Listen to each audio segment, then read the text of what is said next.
venirse tras conocerse esta resolución.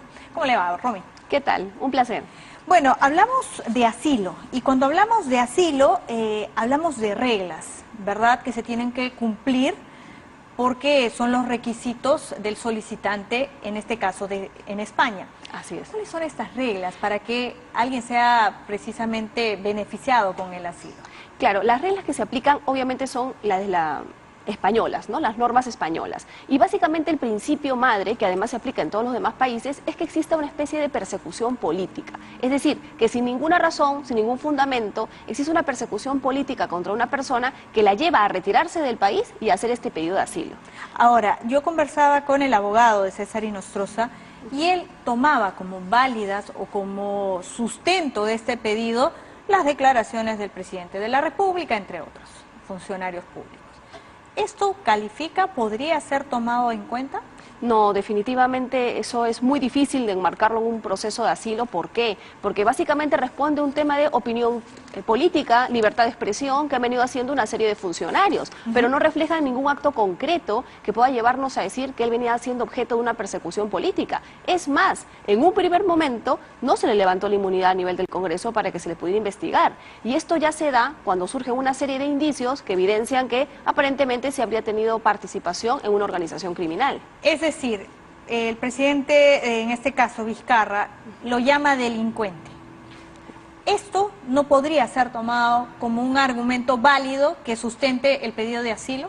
No, yo creo que eso es inviable, ¿no? ¿Y por qué razón? Porque el denominarlo o no delincuente no implica la realización de un acto que implique restringirlo de su libertad por razones políticas y sin que haya realizado ningún delito.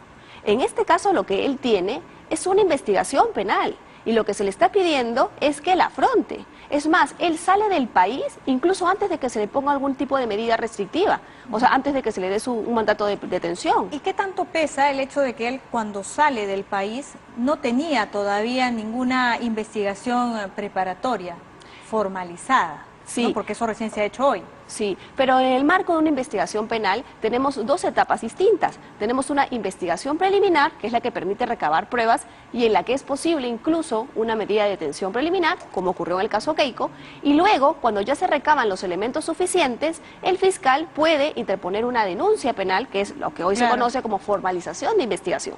Estábamos en la primera etapa, pero en el marco de una investigación. Y es más, existía en su contra un impedimento de salida del país, no por una persecución política, sino producto de una investigación penal que él está buscando eludir. O sea, ahí habría la evidencia con el solo hecho de que hay una especie de intento u obstrucción a la justicia. Por supuesto. Esa es una prueba. Y lo que no es posible es a esa obstrucción a la justicia buscarle llamar persecución política para alegar un asilo en un país extranjero. No, eso no es posible. Ahora, en España, ¿el crimen organizado está tipificado como tal? Sí, de hecho en España hay muchas modalidades para tipificar tanto organizaciones criminales, ¿no?, como conjunto o agrupación de personas destinadas a realizar actos ilícitos. Y no solo eso, en España también está sancionado el delito de blanqueo de capitales, que es el equivalente a lavado de activos en el Perú. ¿Por qué es importante hablar de los delitos? En este caso puntual, ¿verdad? No es el primero ciertamente que hemos tenido, pero si estamos con miras a un probable escenario de extradición, ¿por qué es importante tener en claro estos delitos? Porque para que proceda la medida de extradición es necesario que en ambos países la conducta realizada sea considerada una actividad delictiva, o sea, un delito. Si en uno de los dos países eso no estuviera contemplado como delito, entonces no debería proceder, ¿no? O por lo menos no se cumplirían los requisitos objetivos para que proceda la medida. Sin embargo, hay que tomar en cuenta que esto es para un procedimiento de extradición, pero todavía existe, en caso que le nieguen el asilo, que es lo más probable, otra posibilidad, que es la medida de expulsión. Algunos especialistas, yo no sé si usted, Romy, coincide con ellos, señalan de que la expulsión era improbable porque él ha ingresado a España de manera regular. Sí, bueno, ahí hay que revisar la ley orgánica española, que es la 4 del 2000, que ha tenido una serie de modificaciones, y esa norma no solamente contempla posibilidades de expulsión cuando una persona ingresa indebidamente, contempla una serie de supuestos. Por ejemplo, el artículo 57.1, que sería de aplicación por tratarse de una infracción muy grave para los españoles, contempla que también procede expulsión cuando se realicen conductas que sean consideradas o que puedan perjudicar las relaciones de España con otros países.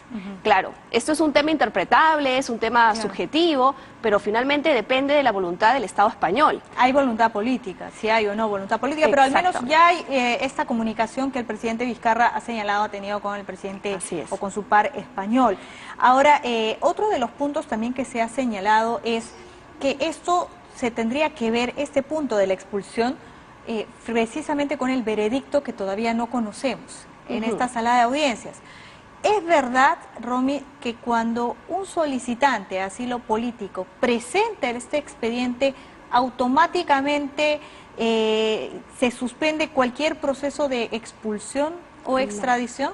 No, son dos cosas distintas. Una cosa es el asilo político que presenta la persona y otra cosa es una decisión unilateral del Estado español de expulsarlo o el pedido de extradición que el Perú pueda presentar para traer a su ciudadano al país. Claro. Entonces son tres cosas distintas, independientemente de lo que resuelva el juez que está mirando el asilo, eventualmente España podría unilateralmente decir lo expulso. Y justamente esa es la diferencia entre la expulsión y la extradición, que en la expulsión no hace falta que el Estado peruano... es más corto, ¿no? Por supuesto, y no hace falta que se demuestren mayores elementos porque finalmente en una de las causales, que podría ser por ejemplo la de perjudicar las relaciones existentes entre España y el Perú, podría dar lugar a que España dijera, se va. De hecho, algo similar ocurrió en Chile, ¿no?, que es otro país, pero con un ciudadano peruano que fue acusado y enviado a Chile, y Chile lo que hizo fue decir, lo expulsó y en el primer avión lo regresó al Perú. Me evito problemas, que fue lo que pasó con Belaúnde del Ocio y tenemos otros casos más. ¿Qué tan cierto es que César Inostroza, al haber pisado, ¿verdad?, primero Ámsterdam y posteriormente España, este podría ser un argumento de España para denegarle este pedido, esta solicitud de asilo? Lo que habría que revisar es si su primer punto de llegada fue Holanda o en realidad lo que él hizo fue un transbordo para ir de paso hacia Madrid. Eso no lo tenemos muy en claro. Si fuera el caso de que sí fue una primera parada, debió haber pedido el asilo en Holanda, que fue la primera parada en la que él tuvo, el primer país al que llegó. ¿Y esto podría ser utilizado como argumento de España para poder negarle la solicitud? Sí, por supuesto. Ahora, yo creo que en este caso, en verdad, por las condiciones y los antecedentes, no sería el único argumento. O sea, el tema de la persecución política claramente es difícil de sostener en un contexto como este. Si vamos desgranando, ¿no?, por descarte, o sea, tendría que haber él estado como parada obligada en Ámsterdam, no ser una parada de transbordo. Sí, porque no sería su destino final, ¿no? Su destino final hubiera sido, en todo caso, Madrid. Ahora, si es que se aceptara esta solicitud, que es el otro escenario, ¿qué podría suceder en las próximas horas? ¿Qué pasa en esa situación? Bueno, si se acepta su solicitud de asilo, se nos complica muchísimo. Definitivamente la expulsión no va, ¿no? Y el camino de la extradición se hace no solamente ya complejo y largo, sino muy, muy complicado de obtener, ¿no? O sea, ya muy difícil de obtener, porque prácticamente lo que le estaría diciendo a España es, tienes razón, hay una persecución política en tu contra, que es lo que él viene argumentando, y por tanto, no vamos a enviarte a tu país y vas a quedarte en España. Claro. Con lo cual, nuestras posibilidades de juzgarlo, exactamente, porque se entiende que la investigación que tiene Perú y todas las que se puedan generar, probablemente, no van a tener ninguna justificación porque serían parte de una estrategia de persecución política que el Estado español está diciendo es indebida. Ahora, de acuerdo a la ley de asilo español y de acuerdo al tratado de extradición, mientras no se sepa cuál es el veredicto, ¿cuál es la situación en estos momentos legal de César Inostroza en España? Él está en calidad de detenido. Es más, la orden de detención vía Interpol, ejecutada a través de la policía española, se ha ejecutado plenamente y en este momento él está en su calidad de detenido. ¿no? Si el asilo no saliera bien, entonces evidentemente él seguiría en su calidad de detenido y el Perú tendría ya, si es que España no lo expulsa, que esperemos que eso no sea una posibilidad todavía, ¿no? Entonces tendría que iniciar un procedimiento de extradición y tendría un plazo para remitir el cuaderno de extradición o por lo menos para remitir los actuados iniciales para evitar que obviamente él esté detenido ahí a lo eterno, ¿no? Y estamos hablando de... Uy, ahí sí vamos a virar el procedimiento de extradición. Ya si tuviéramos que recurrir a esa figura, lo cierto es que, a ver, ¿cómo se da? Es bastante largo. ¿Por qué? Porque el fiscal que está viendo el caso, en este caso el doctor Pablo Sánchez, tendría que armar un cuaderno de extradición. Un cuadernillo. Así es, y remitirlo al juez supremo, que es el mismo que vio el caso de Ríos, el expresidente del Callao, para que el juez lo eleve a la Corte Suprema, una de las salas, para que la sala se pronuncie y verifique si procede o no procede la extradición. Ahí no termina, porque ahí termina la parte judicial, pero como la extradición tiene tanto un componente judicial como un componente administrativo y político, entonces la Corte Suprema tendría que mandar, si procede, ese cuadernillo al Ministerio de Justicia. El Ministerio de Justicia tendría que elevar el cuaderno al Consejo de Ministros. Y el Consejo de Ministros, o sea, él tendría que enviarlo para recabar un informe a la oficina o el área encargada. Hay una comisión oficial de extradiciones compuesta por 2 representantes del Ministerio de Justicia y 2 del Ministerio del Exterior, que todavía tendrían que hacer un informe. Y ese informe, que es no necesariamente vinculante, tendría que ser enviado a la presidencia del Consejo de Ministros para que la presidencia del Consejo de Ministros se pronuncie, así es. Y si se pronuncia, ahí viene el factor político, ¿no? Administrativo. Si se pronuncia a favor, recién tendría que enviarlo al Ministerio, a la Fiscalía, para que la Fiscalía coordine con el Ministerio de Relaciones Exteriores el pedido recién a España. Y con suerte y no se censura en el gabinete, porque hay una moción ya presentada. Romy, te pido por favor que te quedes unos instantes más. Tenemos información desde Madrid con nuestra enviada especial, Angélica Valdés, a esta hora, cuando en Lima son las 2:32 de la tarde. Angélica, adelante. ¿Cómo estás, Albina? Buenas noches. Continuamos nosotros a la espera de conocer un pronunciamiento oficial de lo que ha sido esta audiencia, que se extendió por aproximadamente 40 minutos. Tuvimos el registro bastante rápido de esta camioneta de la Guardia Española que se retiró de esta sala por la parte posterior, muy próxima a la zona que estás. A ver, Javier, se nos muestran para mostrarles un poco la ubicación donde estamos. Es la parte posterior, es por donde salen los vehículos. Se pensó en la posibilidad de que saliera si es que digamos, la decisión hubiese sido favorable para el destituido juez, pero no ha sido así. Incluso salimos en vivo con el traslado de sus abogados, bastante, bueno, molestos, pero no dieron mayores alcances respecto a la decisión. Continúa acá también un grupo de peruanos que han venido de alguna forma organizándose para mostrar su rechazo por la permanencia de ese destituido juez que, como sabemos, llegó a Madrid el miércoles y el jueves recién formalizó su pedido de asilo. ¿Qué sintieron ustedes cuando supieron de la información de que Inostroza se encontraba aquí en territorio? Una decepción muy grande, una tristeza de que en nuestro país las cosas se manejen así. La corrupción ha tomado todos los estamentos estatales y el pueblo peruano está preocupado y vemos cómo el Perú se desvanece en la mafia ¿Cuánto tiempo vive usted acá? 13 años. 13 años y está pendiente de lo que sucede en el país. Pendiente de mi país siempre. ¿Qué quisiera usted si es que las autoridades españolas le escucharan? ¿Qué quisieran decir?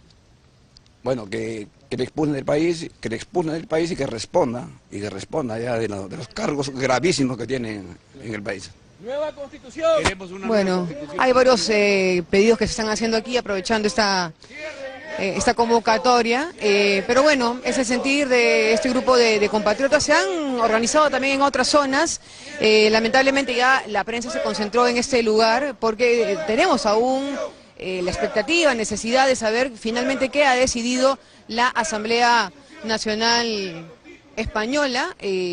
Lo que se había comentado en la tarde era que decidían si finalmente continuaba o no mientras se resolvía su situación, teniendo en cuenta que hay un requerimiento ya para a nivel internacional, ¿no? Albina, es la información, no sé si tengas alguna consulta en estudios. Sí, Angélica, para precisar lo señalado por algunos periodistas allá, en el sentido de que se tendría que dar otro procedimiento por el tema de la expulsión y que en este caso podría no proceder.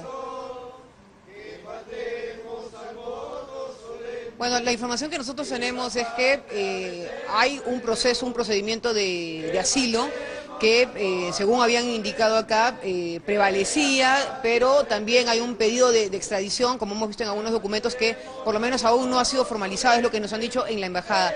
Lo que señaló el embajador que vino de Lima para gestionar, que incluso estuvo en la Cancillería en horas de la mañana, que también se reunió con la policía, es que la intención era que se le expulsara, pero él estaba un poco a la expectativa de conocer detalles de cómo se iba a manejar por parte de las autoridades y teniendo en cuenta los estatutos, los reglamentos que manejan acá en el ámbito judicial. Por ejemplo, en esta oficina que hemos permanecido buena parte de la jornada, digamos que se resuelven temas migratorios, por decirlo de alguna forma. No se iban a pronunciar definitivamente por el fondo del caso Inostroza, pero sí por la situación que pesa en torno a él, que como lo indicabas tú es algo confusa, porque algunos dicen que prevalece este pedido de asilo, otros que la extradición de alguna forma elimina todo este procedimiento, pero bueno, no hay una comunicación oficial y en tanto continúa por eso la incertidumbre. La ley de asilo de España señala que la sola presentación de la solicitud de asilo suspende el proceso de extradición y eso motivaría que liberen a Inostroza. Era lo que señalaban también algunos especialistas, pero temor, sí. Obviamente también habría que entender el alcance de esta decisión que nos insistieron bastante, sobre todo los colegas que cubren aquí judiciales, que la decisión del juez no iba a ser de fondo, sino simplemente de forma de cómo se habían presentado ambos pedidos, ¿no? Ambas cosas que pesan sobre César Inostroza. Ahora, Angélica, nos llama la atención la hora, son 9:37 donde tú te encuentras. Normalmente en España este tipo de resoluciones se conocen a altas horas de la noche. ¿Podríamos esperar todavía unos minutos más, unas horas más? Porque tenemos en cuenta también que viene un fin de semana. Sí. Correcto, lo que nos comentaban los periodistas, el área de información de la Sala de Audiencias Nacional, era que normalmente los jueces trabajaban hasta muy tarde y que lo habitual o lo usual era que comunicaran a los periodistas o al área de informaciones de las resoluciones a través de correos web. Les hemos justamente, han recopilado nuestros correos para hacernos llegar el pronunciamiento, ni bien lo tengan ya listo para ser distribuido y conocer un poco la información de lo que se ha decidido esta noche. Muy bien, Angélica, estamos aquí todos pendientes entonces también con nuestros correos a la espera de cualquier pronunciamiento sobre la resolución de la sala con relación a la situación de César Inostroza. Quedamos en permanente comunicación. Angélica, gracias. Adelante, Lina. Tenemos lo último. El nuevo ministro del Interior está próximo a jurar al cargo tras la renuncia de Mauro Medina a esta cartera, precisamente por este escándalo que significó la fuga de César Inostroza. Se trata de